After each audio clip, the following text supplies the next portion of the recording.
नमस्कार। पॉलिटिक्स में आप सबों का स्वागत है। और आज हम पॉलिटिक्स में बात उस पॉलिटिक्स की करने जा रहे हैं जिस पॉलिटिक्स के सहारे एनडीए के अंदर से ही सम्राट की घेराबंदी की कोशिशें शुरू हो गई है।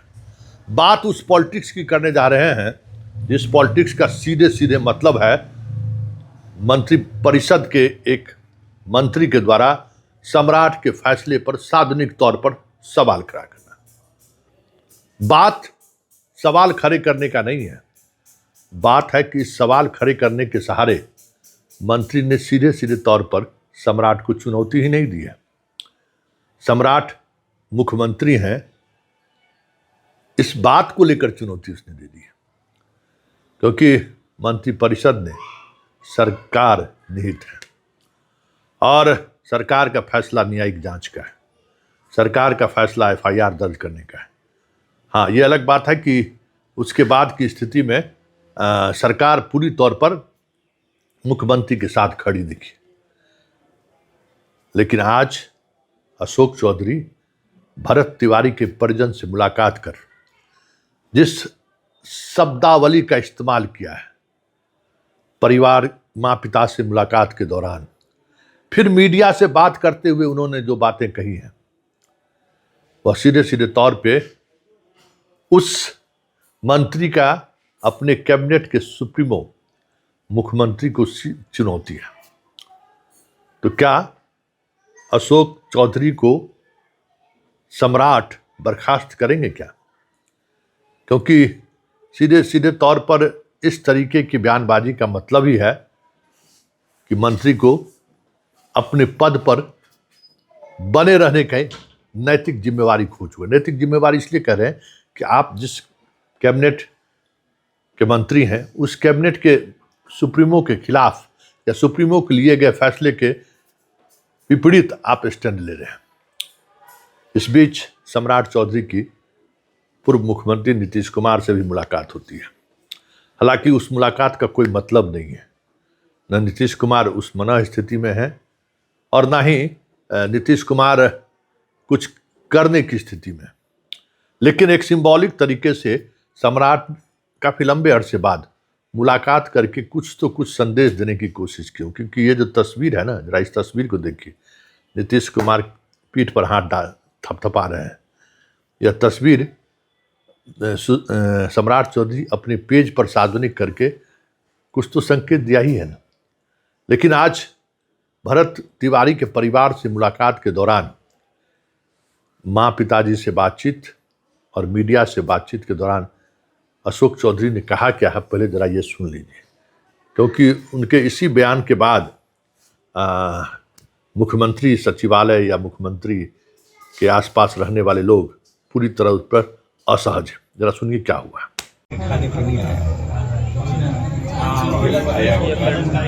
ठीक है, हम चिंता नहीं करें।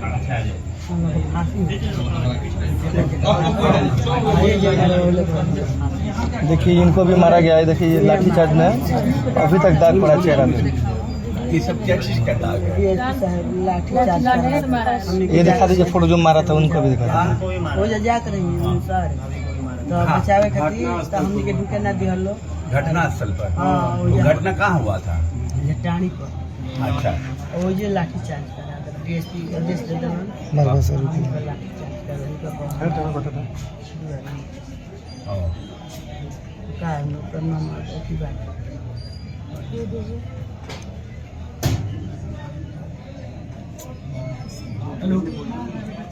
माँ बचाने जा रही है और कई डंका से बुजुर्ग सोचना चाहिए कैसे मार बुजुर्ग बीमार कई कैसे डंका से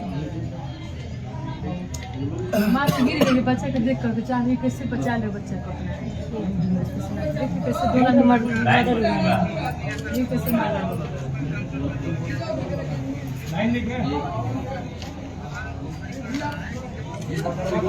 नहीं तो घटना के बाद का वीडियो है ना। आदमी को मारने नहीं, ये लोग रास्ते में रोक दिया था लोग और वहाँ पे लाठीचार्ज किया था वहीं पे।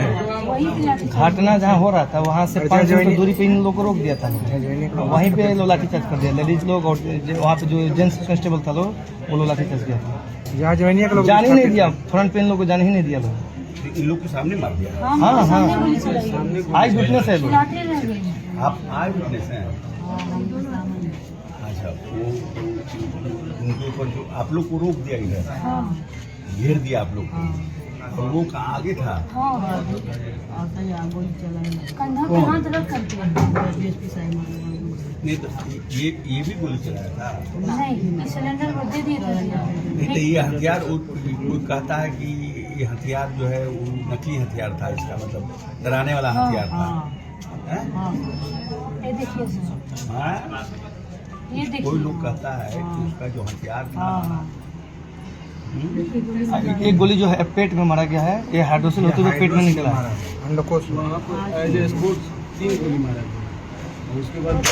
स्पोर्ट में अभी एसडीएम के बारे में जानकारी प्राप्त हुई है कि लगभग 1400 करोड़ रुपया आया था, जो उनकी मां ने बताया। मुझे जानकारी नहीं है, मैं पता करूंगा। और उस विस्थापितों के लिए ये लड़ाई लड़ रहे थे और उनके पास बहुत सी जानकारी थी।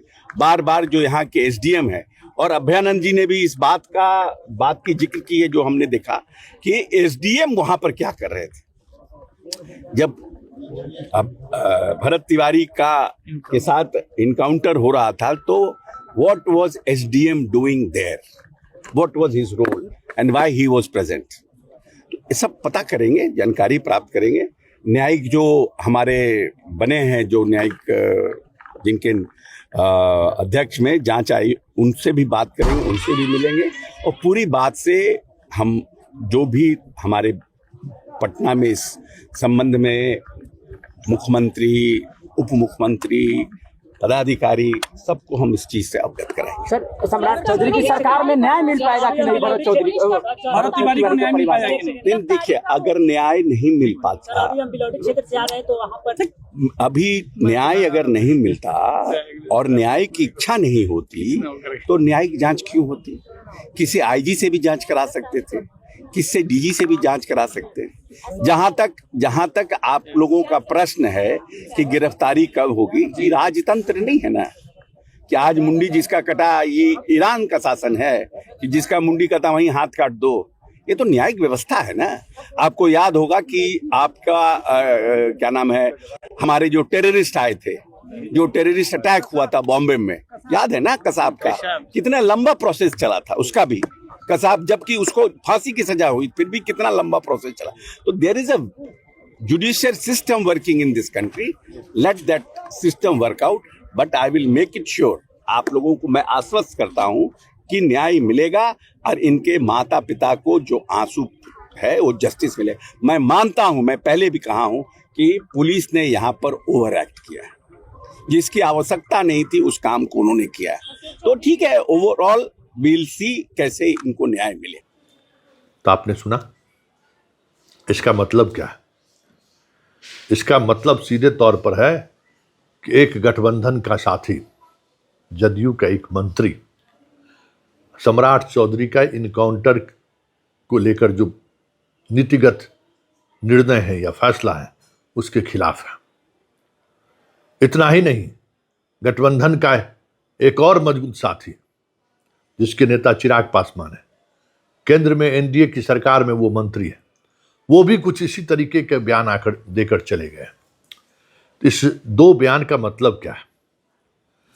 चिराग तो दिल्ली चले गए और चिराग प्रधानमंत्री मोदी के कैबिनेट के साथ कलीग हैं, लेकिन सम्राट चौधरी के कलीग तो अशोक चौधरी हैं। और अशोक चौधरी ने जिस तरीके से अपनी बातों को रखा है, मतलब ऑल इज नॉट वेल कह सकते हैं। ऐसी स्थिति में मुख्यमंत्री के पास दो ही विकल्प, या तो खुद वो अपना पद छोड़े, गठबंधन को लेकर जो चीजें चल रही हैं उसमें वो करे फैसले ले, या फिर बर्खास्त कर दे। क्योंकि जदयू की तरफ से इस तरीके की चीजें नहीं आई हैं सामने। यह सीधे सीधे तौर पर अशोक चौधरी का व्यक्तिगत हमला सम्राट पर है, व्यक्तिगत हमला। लेकिन कौन इसके पीछे है, यह समझने की जरूरत है। और समझ ही रहे होंगे कि बीजेपी के लोग ही इनके पीछे हैं, नहीं तो फिर अशोक चौधरी को इतनी दूर तक जाने की कोई वजह नहीं रही है। ये कहना कि विभाग में तबादले को लेकर जो सहमति सेक्रेटरी और मंत्री में बननी चाहिए थी वो सहमति नहीं बना, अनुकूल तबादला नहीं हुआ, कई तरह की चीज़ें आ रही हैं। अरे जिस विभाग के अभी वो मंत्री हैं उस विभाग में इस तरीके की चीज़ें अब है ही नहीं, सब कुछ अपने तरीके से सेटल है। कहाँ किसकी कितनी हिस्सेदारी है वो तय है। एसडीओ साहब से लेके मतलब जन वितरण प्रणाली में एसडीओ, सिविल एसडीओ में ये एसडीएम जिसको कहते हैं वो मुख्य करता धरता था, वहाँ से लेके ऊपर तक सिस्टम में सब कुछ चलता है। माल ढुआई से लेके मतलब जहाँ से रैक पॉइंट से लेके गोदाम तक कौन सा ट्रक जाता है, किसका ट्रक जाता है, कौन इसका ठेकेदार है, वो सब कुछ सेटल है। इसलिए वो बात नहीं है, बात पॉलिटिकल है। और जो पॉलिटिकल बात जो खबरें आ रही हैं और जिस तरीके की खबरें आ रही हैं, बिसात दिल्ली में बिछी है सम्राट के घेराबंदी की, और उस घेराबंदी के पीछे केंद्र से लेके राज्य तक कई ऐसे मंत्री हैं जो सम्राट से असहज हैं, जो सम्राट को नहीं चाहते थे कि मुख्यमंत्री बने। वो सारे के सारे लोग सम्राट की घेराबंदी भरत के सहारे ही करना चाहती है। अब नीतीश से मुलाकात के बाद सिंबॉलिक तरीके से अशोक चौधरी पर क्या कार्रवाई करती है ये देखने वाली बात होगी, क्योंकि अगर कोई कार्रवाई नहीं हुई या फिर सम्राट चौधरी अशोक चौधरी के बयानबाजी करने से रोक नहीं पाए, तब तो सम्राट चौधरी को सरकार चलाना काफ़ी मुश्किल होगा।